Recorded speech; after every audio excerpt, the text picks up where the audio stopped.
마태복음 5장 13절부터 16절까지 함께 합독을 하겠습니다. 찾기 어려우신 분들은 스크린을 참고해 주시기 바랍니다. 이 계시의 말씀을 서로 받들어 읽을 때에 하나님의 세미한 음성을 각자 들으시는 복된 시간 되시기를 주님의 이름으로 축원합니다. 13절입니다. 시작. 너희는 세상의 소금이니 소금이 만일 그 맛을 잃으면 무엇으로 짜게 하리요? 후에는 아무 쓸데없어 다만 밖에 버려서 사람에게 밟힐 뿐이니라. 너희는 세상의 빛이라. 산 위에 있는 동네에 숨겨지지 못할 것이요 사람이 등불을 켜서 말 아래에 두지 아니하고 등경 위에 두나니 이러므로 집안 모든 사람에게 빛이 있느니라. 이와 같이 너희 빛이 사람 앞에 비치게 하여 그들로 너희 착한 행실을 보고 하늘에 계신 너희 아버지께 영광을 돌리게 하라. 아멘. 옆 사람과 같이 한번 인사하겠습니다. 뵙게 돼서 반갑습니다. 인사합니다. 다시요. 건강의 복을 받아 누리시기 바랍니다. 라고 인사합니다. 이번 주일에도 좋은 일이 있을 줄로 믿습니다. 하고 인사합니다.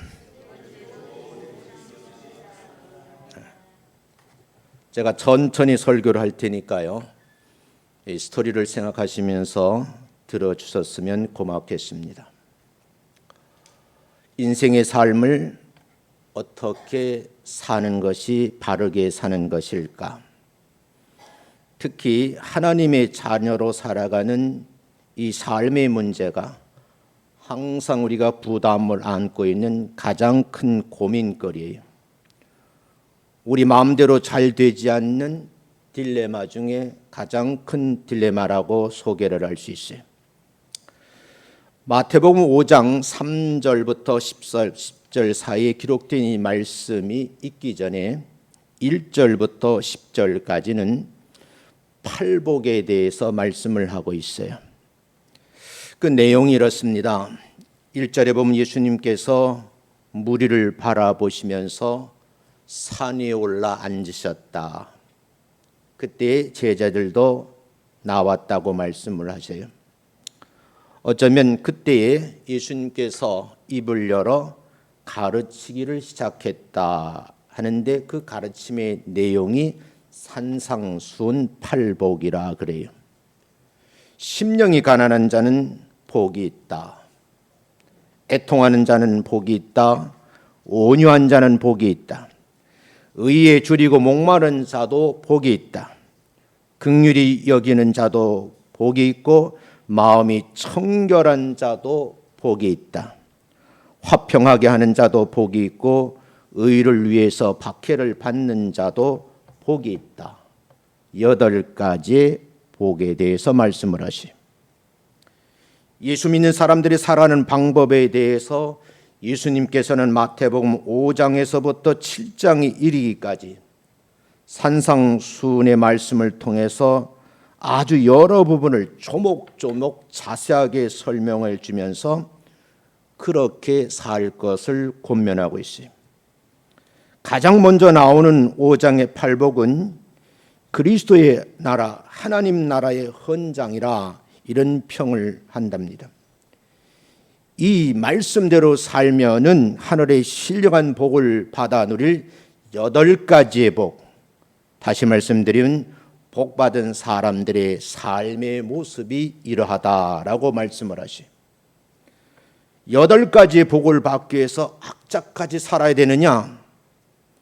그런 내용보다는 하나님의 뜻을 바르게 인식하고 깨달음대로 살아가는 사람들이 하나님께로부터 받을 복이 8가지가 있다. 이렇게 말씀을 하시. 그래서 3절부터 10절까지의 말씀을 보면 성도들이 어떻게 사는 것이 바람직한 삶인가, 올바른 삶을 설명하는 서론 부분이다. 이렇게 말씀을 드릴 수 있어요. 그 후에 본문으로 들어가서 그리스도인을 가리켜서 말씀을 하셨는데 너희는 그랬어요. 너희는 세상의 소금이고 빛이다. 이렇게 말씀을 하셔요. 이 내용을 잘 읽으셔야 돼요. 소금이 되고 빛이 되어라는 뜻이 아니고 너희가 세상의 소금임과 동시에 빛이다. 이렇게 말씀을 하시는 거예요. 소금과 빛은 흔하디에는 많은 사람들이 누리고 있는 혜택이어서 그런지 그 고마움을 잘 모르지요. 살다가 보니까요, 감사를 잃어버리고 산 적이 많다는 말입니다. 너무 많이 듣고 자주 쓰는 말이. 그래서 이 소금의 용도와 쓰임새에 너무 잘 알고 있음에도 불구하고 그렇게 살아가고 있지 않는 부분에 대해서 이 말씀의 깊은 내면의 음성이 담겨져 있습니다. 그럼에도 불구하고 대부분의 신앙인들은 이 말씀을 대수롭게 여기지 않는다는 거예요. 예수 믿는 사람들이 늘 하는 말 이렇게 생각을 한다는 거죠.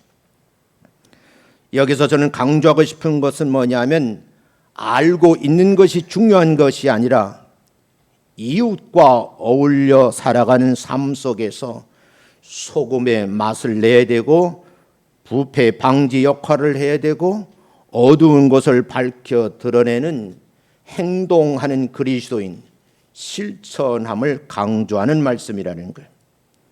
단순하게 기독교인이 된 것으로 만족해서는 안 된다는 거예요. 부름받은 성도로서의 사명을 가진 그리스도인이라고 하면 소금과 빛의 역할을 감당할 수 있어야 된다. 그런 말씀이에요.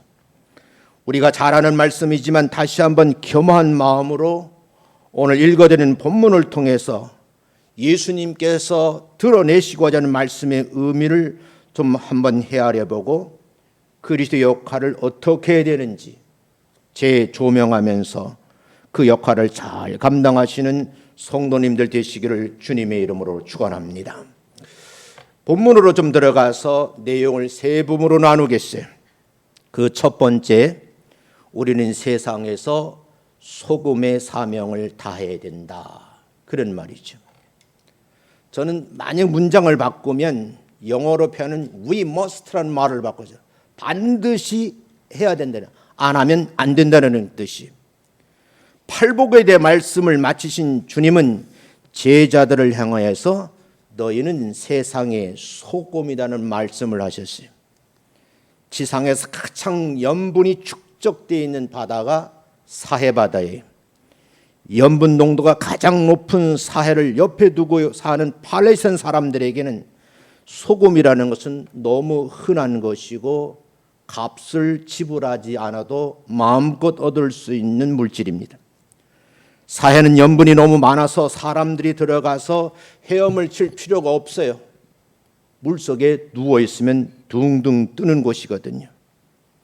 그런 염분을 가득 머금는 바다이기 때문에 가장자리는 항상 소금 덩어리가 맺혀 떠다닙니다.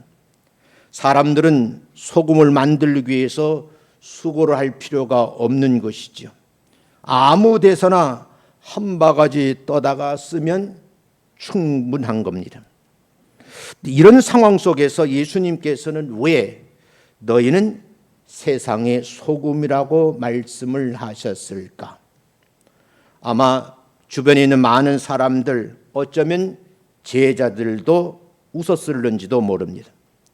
자신들을 그렇게 흔해 빠진 값싼 소금에 비유하셨으니까 어떤 분은 속이 상했는지도 모르겠어요. 그럼에도 불구하고 소금은 갈릴리 바다에 사는 고기를 썩지 않도록 저장해주는 아주 요긴하게 쓰임을 받는 물질입니다.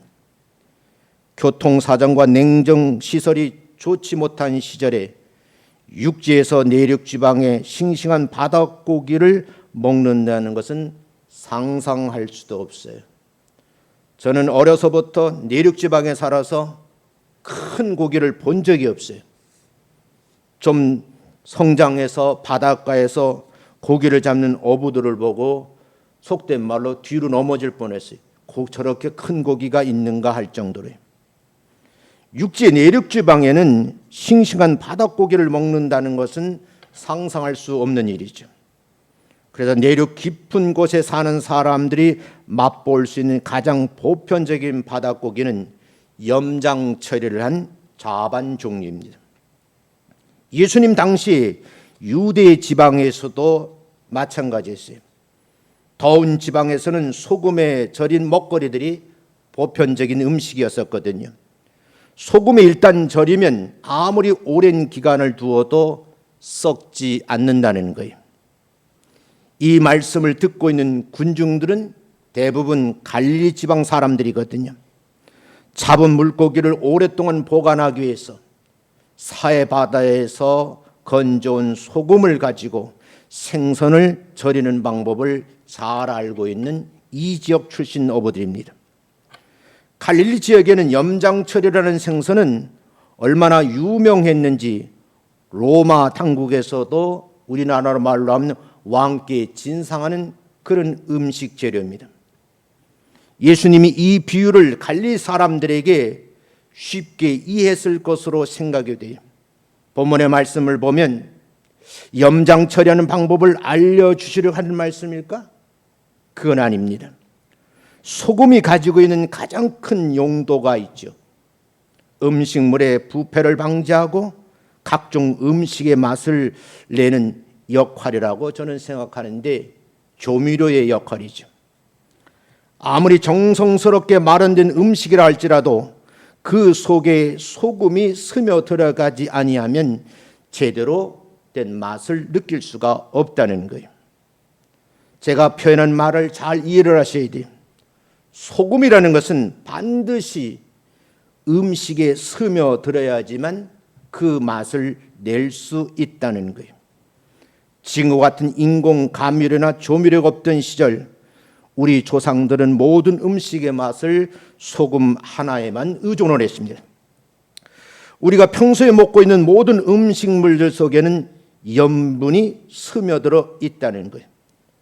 염분이 들어있지 않은 음식은 오래 보관할 수 없어서 어르신들의 상에 오르지 못하는 거죠. 우리나라 같은 경우도 조선시대의 소금은 국가 전매 품목으로 지정돼서 아무나 팔고 살 수가 없었어요. 산악이 많은 우리나라는 옛날부터 교통이 불편하고 물물 교환이 어려웠어요.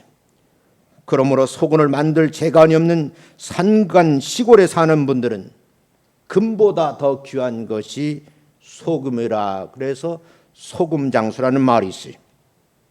그런데 오늘 본문 말씀을 보면 예수님이 생전에 계셨던 당시 팔레스타인 지역은 가장 흔한 것이 소금이 평범하지만 꼭 필요한 소금을 통해서 뭐를 말씀하시려고 이렇게 말씀을 하셨을까? 복받은 삶을 계속 유지하려고 하면 어떻게 해야 되는가? 이 말씀을 한마디로 요약하면 예수 믿는 사람들의 삶의 매력은 평범한 가운데에서 조미료 역할, 그 소금이 많은 음식절에 스며들어야 한다는 거예요. 다시 말하자면 평범하지만 귀한 삶을 살라는 뜻이 담겨져 있다는 거예요. 예수 믿는 사람은 특수인간, 특별한 인간처럼 살아야 한다고 생각하는 분들이 있어요. 이런 강박관념 때문에 어떤 분들은 예수 믿기가 너무 힘들다는 거예요. 뭔가 잘못되어 있는 거죠? 예수 믿는 사람들은 자신의 삶을 다르게 살려고 애써서 꾸밀 필요가 없다. 다시 말씀드리면 평범한 삶을 살아야 된다는 거예요.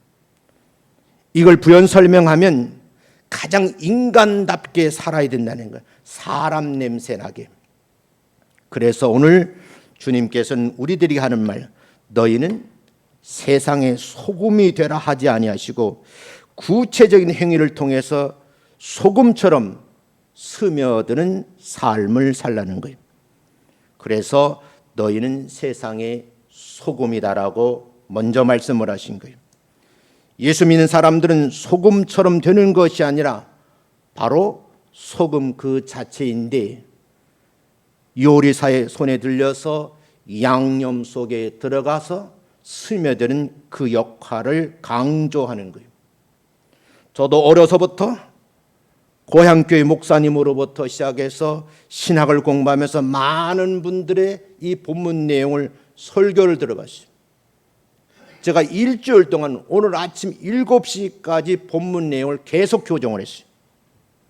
지극히 평범한 가운데서도 귀한 사명을 다하라는 삶의 의미가 담겨져 있는 말씀이에요. 왜 스며들어야 되는가? 썩을 것을 썩지 않게 하면서도 소위 티내지 않는 너무 자연스러운 맛, 그것이 모든 사람들에게 매력을 주어서 그리스도 안으로 이끌어들이는 그런 삶의 모습이 예수쟁이의 모습이라는 거예요. 다시 말씀드릴게요. 소금이 되어라가 아니고 소금이다고 말씀하셨는데 그 누군가에 들려져서 양념이 일부가 되어 들어가서 최고의 맛을 내는 것이 소금이라는 거예요. 마치 세상 속에 들어가서 여러분과 제가 그렇게 스며들어가 살아야 된다, 그런 의미가 담겨져 있다는 거예요. 두 번째는요, 세상에서 빛의 사명을 다해야 된다는 거예요. 주님은 우리에게 너희는 세상의 소금이라 하시고 곧이어서 너희는 세상의 빛이라고 말씀을 하셨어요. 이 말씀을 조금 의미 있게 해석해 보려고 하면 요한복음 8장 12절 말씀을 이해를 하셔야 돼요. 한번 여러분 성경 찾아보겠어요? 요한복음 8장 12절 말씀 같이 한번 읽어보겠습니다. 자, PPT 준비됐네. 한번 읽어보세요. 시작. 나는 세상의 빛이니 나를 따르는 자는 어둠에 다니지 아니하고 생명의 빛을 얻으리라. 여러분 분명히 생명의 빛을 얻으려면 예수님을 따라야 된다는 거예요. 왜요? 예수님께서 하시는 말씀이 나는 뭐라래? 생명의 빛이다, 그 말이죠. 이 말씀의 의미를 좀 깊이 있게 되새겨 보셔야 돼요. 요한복음 8장 12절 말씀과 마태복음 5장 14절 말씀을 비교해 볼 필요가 있다는 거예요. 마태복음 5장 14절에서는 너희는 세상의 빛이라고 말씀하시는데 요한복음 8장 12절은 나는 세상의 빛이라고 말씀을 하시는 거예요. 왜 우리에게 세상의 빛이라고 말씀을 하셨을까? 주님은 여러분과 저에게 예수님 하신 말씀처럼 나는 세상의 빛인데 너희도 세상의 빛이 되어달라는 뜻이에요. 이 감격을 어떻게 주체할 수 있을까? 본문의 말씀을 읽으면 읽을수록 깊은 깨달음이 오는 거예요. 어둠을 스스로 밝히는 발광체를 빛이라고 그러거든요. 그런데 사람의 양심은 빛과 같은 발광체가 되어야 된다는 거예요. 요즘에 예수 믿는 사람들 화인 맞은 양심이, 그걸 뼈저리게 느낀 것이 이 교회를 건축하며 느낀 거예요. 정말 가슴 아픈 일인데 예수 믿는 사람들은 도대체 믿을 수가 없더라고요. 이 교회 마무리할 때 믿지 않는 하청업자들이 이 교회를 완공시켜놨어요. 왜 예수 믿는 사람들이 나는 세상의 빛이라고 말씀하시고 너도 세상의 빛이 되라고 말씀하셨는데 그 발광체 역할, 양심이 사라져 버렸냐는 거예요. 예수 믿는 사람들이 제일 먼저 회복할 그 첫 번째 과업이 뭐냐? 마음씨를 회복해야죠. 흐리멍텅하거나 구질구질한 구석이 좀 없어져 버려야 돼요. 쉬운 일은 아니겠죠? 그러나 어려운 일도 아닙니다. 왜요? 빛이신 주님이 함께 하신다고 말씀을 하고 있기 때문입니다. 빛은 다른 사람을 밝게 비추어 주는 역할을 해요. 마음이 밝으면 접촉하는 사람의 마음도 밝게 할 수 있다는 거예요. 이 목회 현장에 있으면서 모든 성도들에게 감사를 드려요. 순둥이 같은 목회를 했더니 그런 성도들만 모여드는 거예요. 마음이 밝으면 세상 사람들을 밝게 지키고 그들을 안내할 수 있는 일꾼들이 된다는 거예요. 지금 우리 교회 성도님들은 주님이 보내주신 맑고 밝은 빛 같은 일꾼들인 줄로 믿습니다.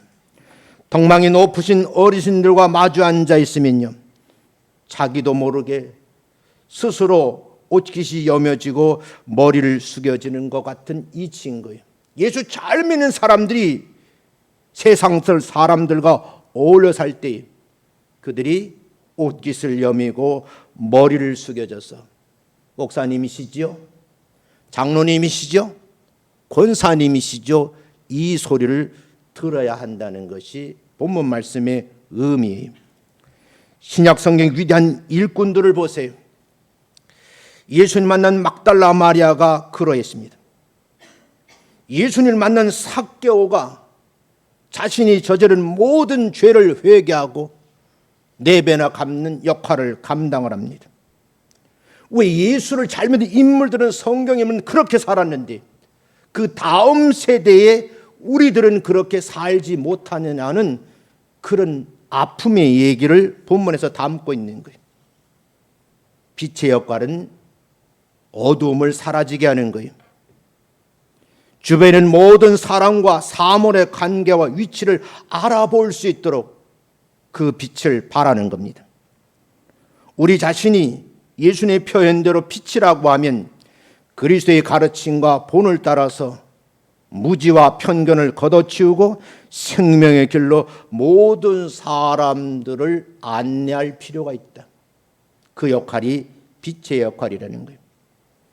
그리스도의 빛을 받는 발광체로서 그리스도인이 되어달라는 그런 말씀이, 그런 작은 불빛들이 예수 믿는 사람들이라고 하면 그런 사람들이 모여서 공동체를 이루면 그것이 교회인데, 작은 불들이 많이 모이면 횃불이라는 표현을 쓰잖아요. 그래서 어떤 교회는 교회 이름을 횃불교회다, 그런 교회 이름을 쓰는 교회도 있더라고요. 본문 말씀에 보면 주님은 빛이 있으면 산 위에 있는 동네가 숨겨지지 못할 것이다, 이렇게 본문에 말씀을 하시죠. 그 말씀의 이유는 뭐냐면 옛날의 도시들은, 특히 팔레스타인 지역에 있는 도시들은 산 위에 건설을 했어요. 외세 침략에 잦은 시절이라 적군들로부터 방어하기 좋은 이점을 살리기 위해서 산 위에다가 도시를 건축했어요. 예루살렘 성이 그렇고 사마리아 성이 높은 산 위에 세워져 있습니다. 산 위에 있는 도시는 노출이 자연스럽죠. 공기도 맑고 바라보는 경관도 좋아요. 빛이 있으면 온 사방에 있는 사람들이 쳐다보면서 참 아름다운 도시다, 그런 표현을 씁니다. 그런데 예수 믿는 사람들을 향해서 빛이라는 것은 팔레스타인 지역의 도시가 높은 곳에 건축되었던 것처럼 예수 믿는 사람들이 믿지 않는 사람들의 눈높이 위에 있다, 그 말입니다. 그리스도인다운 행실을 보이지 못하고 감춰진 생활을 한다면 그리스도의 영광을 드러내지 않는다는 거죠.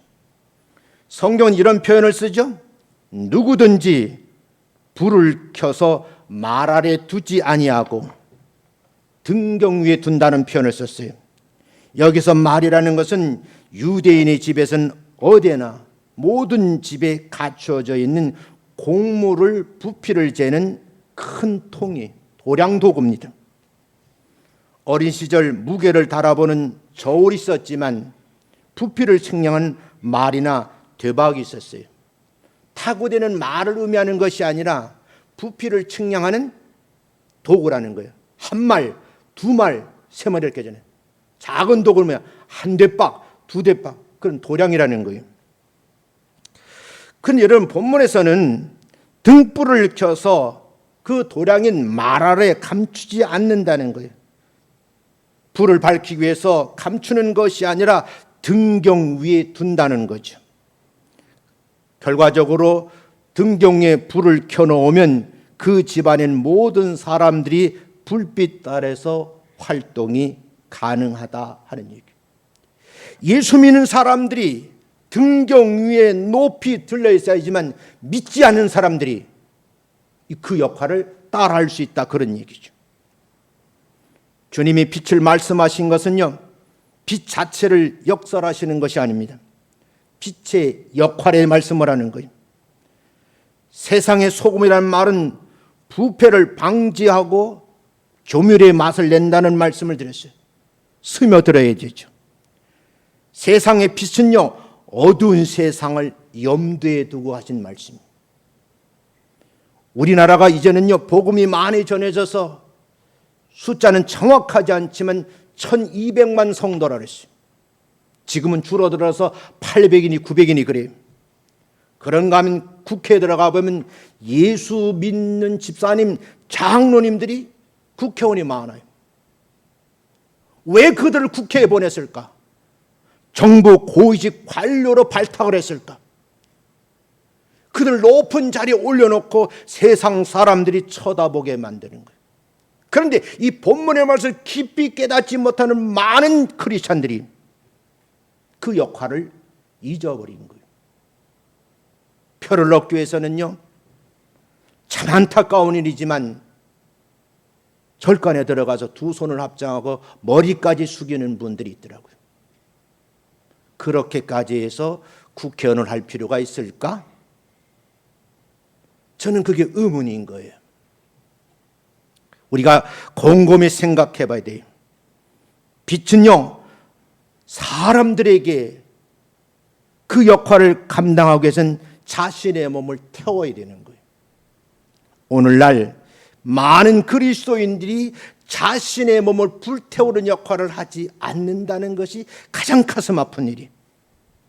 소금이 되기 위해서는 각종 음식 재료와 함께 어울려서 그 속에 녹아져 스며들어야 되는데 아무도 스며들지 않고 교회 안에서도 높은 자리 차지하려고 정말 못된 짓 많이 하는 분들이 있어요. 그래서 저는 교회 목회를 하면서 26년간 목회지만 한 번도 교회 임직자를 세우면서 돈 거래를 하지 않았어요. 이유는 뭐냐? 교회가 부패하면 세상 사람들에게 빛의 역할을 말하라고 할 수 없다는 거예요. 우리 모두가 자신을 불사람같이 태움이 있어야 되고 맛을 내게 소금이 녹아 음식 재료 속에 스며들어 하나가 되시지, 주변 사람들의 삶의 속에 들어가서 내가 태워주고 스며들어서 흔적이 사라져버려야 된다는 거예요. 나를 나타내려고 하면 안 된다는 거예요.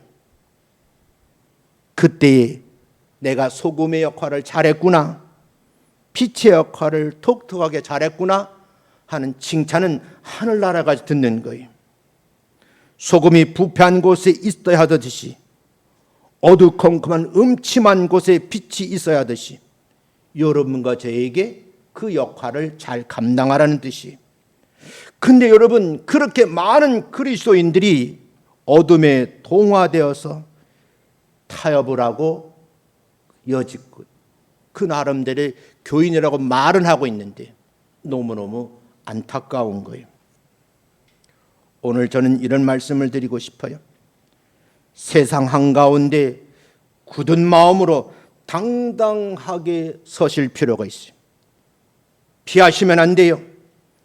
그리스도의 온당한 삶을 살아야 되는데 빛이라, 빛의 역할은 내가 태워야 되고 소금이라 말하면 나는 스며들어서 그 역할을 다 하셔야 돼요. 그것이 우리가 하나님께로부터 받은 사명이라는 겁니다. 저는 가끔 몸이 아픈 분들에게 간절히 기도하면서 부탁하는 말이 있어요. 몸이 불편하면 불편할수록, 아프면 아플수록 더 기도하시고 사명 감당하세요. 사명자는 데려가지 않습니다. 내 나이 70이 되고 80이 되고 90이 되어서도 편안하게 살자고 말하면 그 사람은 죽습니다. 일해야 살 수가 있어요. 자기 역할을 잘 감당하는 거죠. 세 번째, 우리가 빛과 소금과 같은 역할을 잘 하게 되면 하나님께 영광되는 삶을 산다, 그런 말씀이. 결과적으로 그런 삶을 살지 않기 때문에 당시에 팔레스타인 지역인 갈릴리 바다 주변의 사람들에게 동일하게 말씀을 한 거예요. 소금은 맛을 내야 되고요, 빛은 주위를 밝게 비추는 능력을 나타내셔야 돼요. 소금이 맛을 낸다고 하는 것처럼, 빛이 어둠을 밝힌다고 하는 것처럼 그 존재의 가치가 분명해야 된다는 거예요. 다시 말씀드리면 예수님이 이 비유에서 맛을 잃은 소금, 말 아래 가려진 빛을 잃은 등잔에 대해서 말씀을 하고 있는 거예요. 왜 소금의 말씀을 다시 강조하고 등경 위에 등불을 올려놓으라고 말씀을 하는지, 당시대의 모든 도시가 산 위에 세워진 이유를 여러분이 이해를 하셔야 돼요. 말씀대로 소금의 맛을 내고 빛이 비추어 어둠을 몰아내면 그 분명한 자기 역할을 잘 감당하고 있다, 스스로 여러분에게 자신을 칭찬해야 돼요. 저는 외부 식사를 많이 하잖아요. 맛집을 다녀보면 음식점의 존재는요, 철저하게 맛에 결정을 해요. 음식 맛이 좋다, 그럼 아무리 멀어도 귀한 분들이 다 찾아가더라고요. 교통이 불편해요. 맛집은 대부분 들어가 보면요, 허름한 곳에 있더라고요. 근데 거기에 수백 명씩 찾아와서 줄을 서 있어요. 거긴 주차장도 없어요. 근데 사람들이 몰려 들어가더라고요. 어떤 경우는요, 좌석이 없어서 그냥 바닥에 덥석 앉아서 먹는 그런 분들도 있더라고요. 밖에 서서 기다리는 것은 큰 보통 일이 아니에요. 다른 텅 빈 식당이 옆에 있음에도 불구하고 그 집에만 줄이 서 있는 거예요. 왜 그럴까? 이유를 분석해 보면 단 한 가지, 맛 때문에 그런 거예요. 그 집 음식 맛이 참 좋더라. 아무리 친한 친구나 가족이 개업을 해도 맛이 없으면 가지 않는 거예요. 제가 가끔 친구들하고 그러거든요. 너는 참 좋겠다. 뭐가 그렇게 좋아? 너희 집사람 음식 잘하니까. 음식 잘하는 아내를 둔 사람은 복덩어리를 데리고 사는 거예요. 믿어지시면 아멘. 그렇다고 우리 집 얘기하는 건 아니야. 오해하지 말았으면 좋겠어요. 우리가 깊이 생각을 해봐야 돼요. 이 말은요, 교회도 찾아가고 싶은 교회를 만들어내는데 그 교회 구성원들이 예수 믿는 맛을 내야 된다는 거예요. 아, 그 교회 가니까 성도들이 예수 믿는데 정말 맛깔스럽게 살더라. 모 방송국에서 음식 만드는 프로그램이에요. 한참 이렇게 지켜보고 있는데 소개하는 그 요리사가 하는 말이, 내가 이 만드는 음식이 짭조름하다는 거예요. 난 처음 들어봤어요. 짭조름하단 말이에요. 궁금한 거예요. 저 짭조름 맛이 어떤 것인가. 그래가지고 그 음식을 한번 구입을 해서 사 먹어봤어요. 내가 느껴본 거예요. 짭조름 맛이 요거구나. 그리고 그 음식점에 다시 가게 되더라고요. 여러분, 예수님의 말씀의 맛을 내는 성도들이 모여 있으면 그 교회 오지 말래도 온다는 거예요. 뭐 시설이 어떻다? 그래서 여러분, 내가 누누이 강조하는 거예요. 말씀을 강론한 죄의 정도는 첫째가 뭐예요? 말씀 은사를 받아야 돼요. 그 말씀을 잘 요리할 수 있는 가르치는 은사가 있어야 돼요. 이게 준비가 잘 돼 있으면 그 교회 음식 맛이 얼마나 좋은지 사람들이 뭐에 찾아온다는 거예요. 우리 교회 부흥될 줄로 믿습니다. 그런데 교회가 맛을 내기는커녕 오히려 교회 오면 있던 입맛까지 사라지게 하는 거예요. 짭조름한 맛이 없어요. 그러면 그 교회에 오려고 해도 전도해도 오지 않는다는 거예요. 그 내용을 여러분 사도행전 초대교회를 살펴보면 그 말씀 깊이를 좀 분석하면 알 수가 있어요. 초대교회 성도들은요, 그 수많은 사람들이 모여드는데 전도했다는 내용이 없어요. 초대교회 공동체가 주변 사람들이 워낙 매력 매력적인 매력 덩어리들이 모여드는 거예요. 그래서 사람들이 찾아 들어와서 불어난 자연 성장 형태예요. 이것이 바로 교회의 성장 모습이라는 거죠. 사도행전 2장 47절 우리 말씀 같이 보겠어요. 같이 한번 합독하랍니다. 읽습니다. 시작. 하나님을 찬미하며 또 온 백성에게 칭송을 받으니 주께서 구원받은 사람을 날마다 더하게 하시니라. 늘 하나님 믿는 사람들이 가정에서나 직장에서나 하나님을 영화스럽게 찬미를 올려드리는 거예요. 그런데 주변 사람들이 뭐야? 야, 저 사람들 하고 뭐 했다고요? 칭송을 받았다고 돼 있어요. 그럼 현대 교인들이 이렇게 사느냐 그 말이에요. 주변 사람들로, 세상 사람들로부터 칭송을 받고 있느냐, 이게 지금 관건이에요. 여러분, 세상 사람, 믿지 않는 사람들로부터 입가에 칭찬을 오르내리면 오늘 이 말씀 속에서 주께서 구원받은 사람들을 날마다 어떻게 더하게 하신다, 이렇게 말씀하고 있어요. 사도행전에 나타난 초대교회 생활을 정리해 보면 세 가지로 정리할 수 있어요. 첫 번째, 모든 사람들이 마음이 하나였다는 거예요. 한 마음 한 뜻을 품고 교회 구성원으로 역할을 했어요. 두 번째는요, 서로가 서로에게 자발적으로 도움을 주었다는 거예요. 요즘 현대 그리스도인들이 같은 교인인데도 도움을 주잖아요. 그게 문제인 거예요. 나만 잘 되면 되는 것이지 뭐 남까지 생각할 필요가 있느냐 하고 봉사를 안 하는 거예요. 세 번째, 초대교회 부흥된 원인은 분위기가 항상 좋았다는 거예요. 얼마나 분위기가 좋았으면 그 분위기 자체를 순수한 삶을 말하고 있어요. 초대교회 분위기가 얼마나 좋았으면 사람들이 제 발로 걸어 들어왔겠어요. 여러분, 사도행 읽어보세요. 어느 누가 전도했다는 말이 있을까요? 지금까지 전도지를 들고 막 나가서 예수 믿는 한 적이 없어요.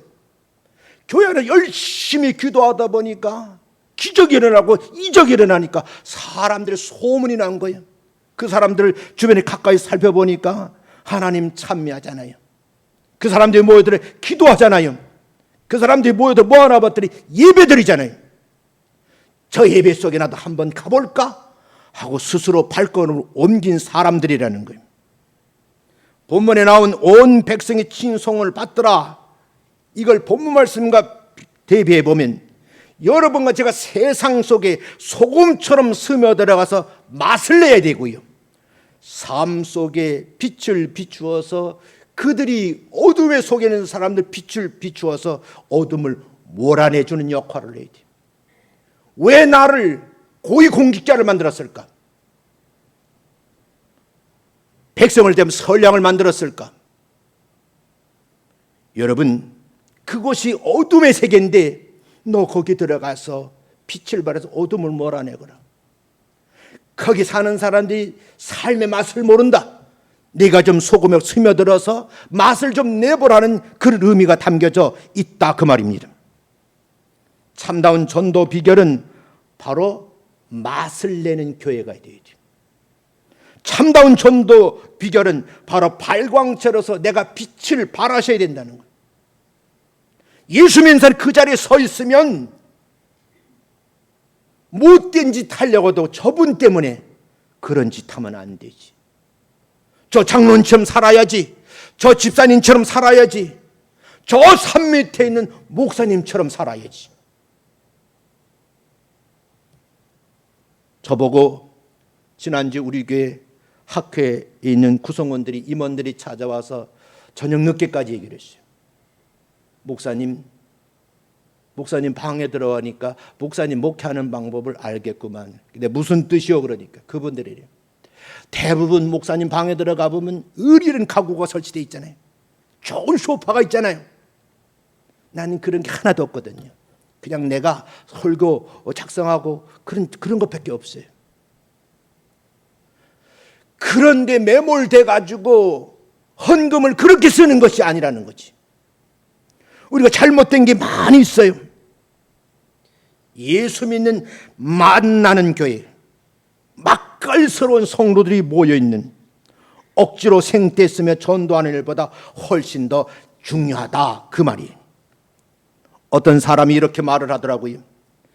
전도 방법 가운데 개신교의 전도 방법 거부 반응을 일으킨다는 거예요. 타종교, 불교, 유교 등 다른 종교들은 별나게 전도하지 않는데도 구성원들이 늘어나고 있어요. 같은 기독교이지만 천주교 같은 곳은 결코 그렇게 하지 않은데, 개신교의 경우 성가실 정도로 전도는 하는데 사람들은 모이지 않고 거부 반응이 일어난다는 거예요. 성경을 조금 인용할 필요가 있어요. 오해하실까 봐. 전파하는 이가 없이 어떻게 듣겠느냐는 노마서의 말씀도 있어요.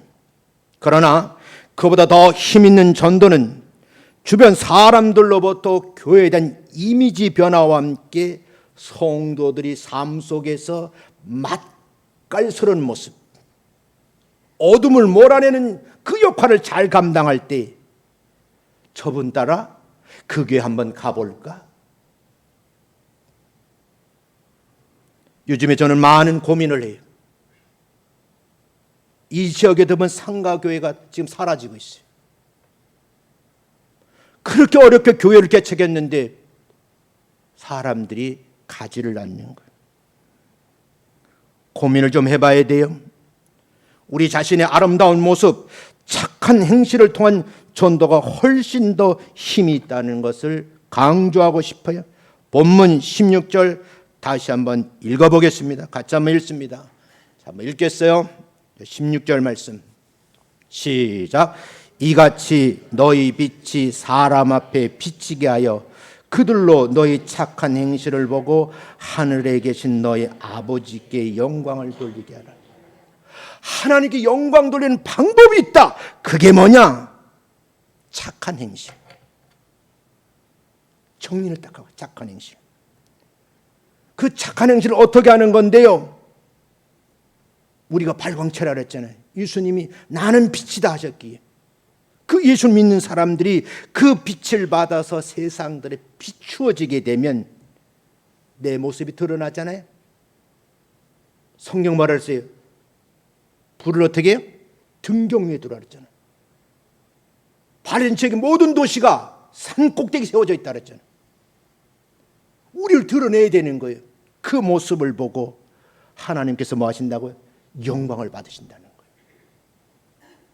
주님이 원하시는 교회는 썩은 세상에 들어가서 더 이상 썩지 않도록 부패 방지 역할을 해야 되고, 어떤 여인의 손에 들려지면 각종 조미료가 어울려서 그 짭조름한 맛을 내야 된다는 거예요.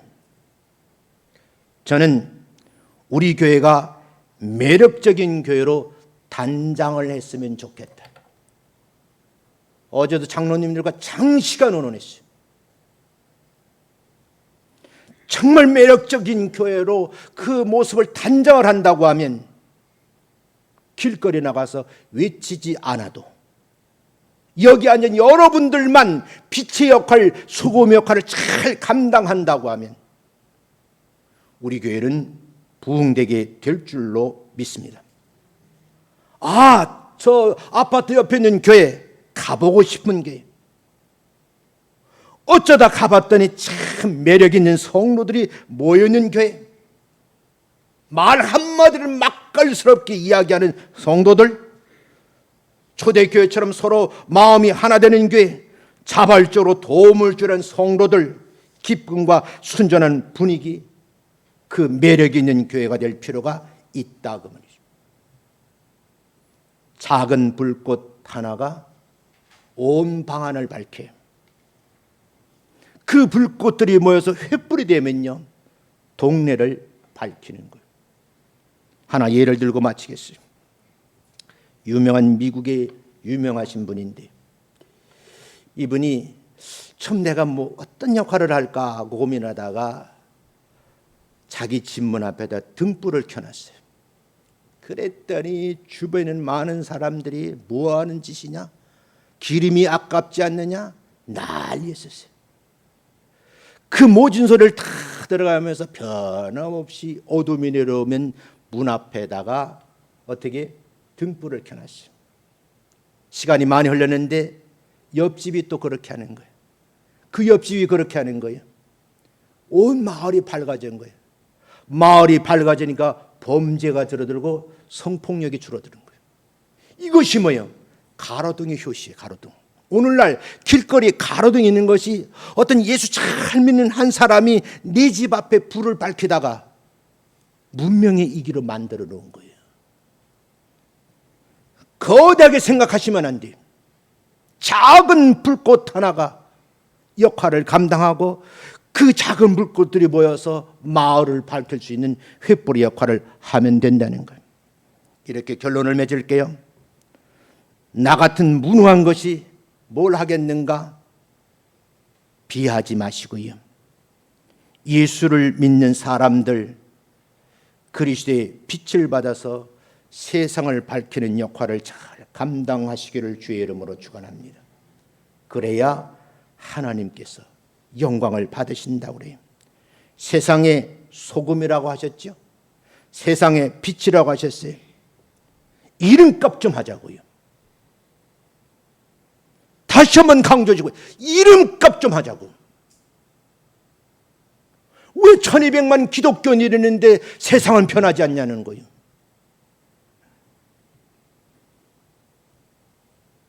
이 말씀을 들으면서 정말 하나님 앞에 처절하게만 지키도 하자고요. 반주자 올라오세요. 처절하게만 지키도 하자고요. 하나님, 예수 믿는 사람이라는 거룩한 칭호를 나에게 주셨는데 이 말씀 들으면서 이름값하며 살겠습니다. 내가 세상 사람들 삶 속에 스며들어서 맛을 내겠습니다. 썩어가자는 사람들 옆에 서서 내가 썩지 않는 역할을 하겠습니다. 어둠의 그늘에서 각종 범죄가 일어나고 있는데 그 가운데 나를 높이 세우셨는데 내가 불을 밝혀 어둠의 세계를 몰아내는 진짜 예수쟁이가 되게 하옵소서. 기도하시는 여러분 되시기를 주님의 이름으로 축원합니다.